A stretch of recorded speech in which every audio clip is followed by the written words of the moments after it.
All right, and finally, this is part 4 of the review for the Unit 3B test. Let's take a look at this question number 10. Graph the following linear inequality and determine if the point 3, -1 is part of the solution. Okay, so here is our inequality, and it is in mx plus b form. So we can start by graphing the y-intercept and then applying the slope. The y-intercept is at 3, or 0, 3, so let's place a point at 0, 3. All right, and then the slope is -4. That, of course, is going to be used as a fraction of -4/1. So we have a rise of 4 and a run of 1, and it is going to be negative. So we could go down 1, 2, 3, 4 units and over 1 for our for another point. So down 4 over 1 would put a point here. We could do that again, down 1, 2, 3, 4 and over 1, and we have another point here. And then, of course, we can draw our line through the graph. All right, something like this. All right, now we need to remember that when we're graphing these inequalities, notice that I did use a solid line, and that is because this is less than or equal to, okay? Remember, had it just been less than, then I would need to use a dashed line, okay, where I have the sections in between. It's not a solid line.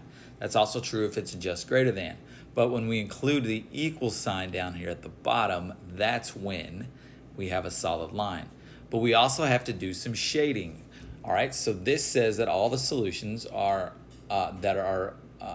part of the ordered pairs that are part of the solution is everything less than or equal to. So remember, we shade below to represent this solution, or less than this graph, or we shade above for greater than. So on this one, if we were to shade it, then we would shade everything below.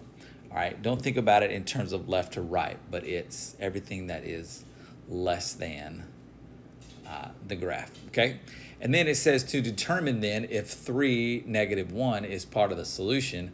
Well, if we come over here and find 3, -1, we would go 3, -1, and you can see that it's obviously not in the shaded region. So no, it is not part of the solution. All right, let's take a look at another one. So here we are going to graph the following linear inequality. But notice this one is in standard form, and we have to convert it to slope-intercept form. So 2x minus y greater than or equal to 5. So we want it in the y equals mx plus b form, or slope-intercept form. So we're going to need to solve for y. All right, so the first thing is this 2x. We need to remove the 2x, okay, because trying to isolate the y. So to remove a plus 2x, we would subtract 2x, and we do that from both sides. But don't get confused. This is not a 5 minus 2, okay? This is a -2x and this is a 5, so we're not combining those like terms. We are subtracting 2x on the right side from 0x. And 0 minus 2x is minus 2x or -2x. So on the left side, of course, they cancel, but we're left with -y greater than or equal to, and then we have our -2x, and then we already had a 5, so that's positive, so that's going to be plus 5, okay? Now we're close to solving for y, but you'll notice this is a -y. What that means is that we have a -1y, and we obviously need to solve for positive y, so we are going to divide by -1. But we have to divide everything by -1, all right? Now, also remember, when you're working with inequalities, if you have to divide by a negative number in order to solve for y, then you have to remember to change the sign of the inequality. All right, so this inequality is going to become less than or equal to now instead of greater than or equal to, and then we divide a -2x divided by a -1. We get a positive 2x, and then the plus 5 divided by -1 becomes minus 5. So now we can graph this inequality. We have our slope at, or I'm sorry, our y-intercept at -5.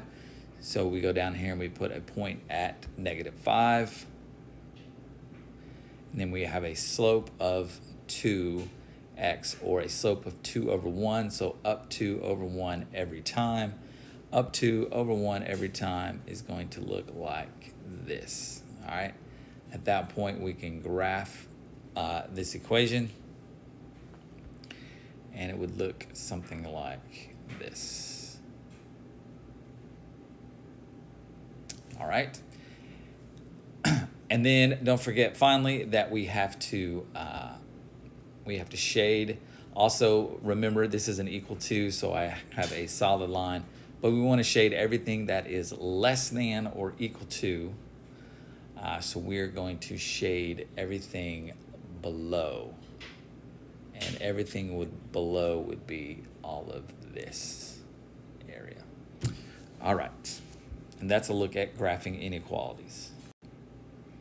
All right, and for the last two questions, we're simply going to look at the transformations. We're going to describe the effects on the graph of g of x when f of x equals x and g of x equals 5f of x. Now, you may not recognize the way this is written, but what it is saying is that we have one equation where y is equal to x, and the other one where y is equal to 5x, okay? Basically, what we're saying is g of x is the original f of x, which is x, but then we multiply it times 5. So remember, when the slope changes, it determines how steep it is. Well, if we've gone from a 1x to a 5x, then we would say that g of x, all right, we could say that g of x is more steep. It's more steep than f of x. All right, that would be the effect on the graph of g of x. All right, and then one last question. Describe the effect, again, of the graph of g of x when f of x equals x and g of x is the original f of x minus 7, okay? So again, if we have an equation that's y equals x, and then g of x is y equals the x minus 7, what you see is that the y-intercept changed. We went from a 0 y-intercept to a minus 7. So g of x has shifted down 7 units. So on our answer, we could just say that g of x has a shift down 7 units. All right, and that is a review of transformations.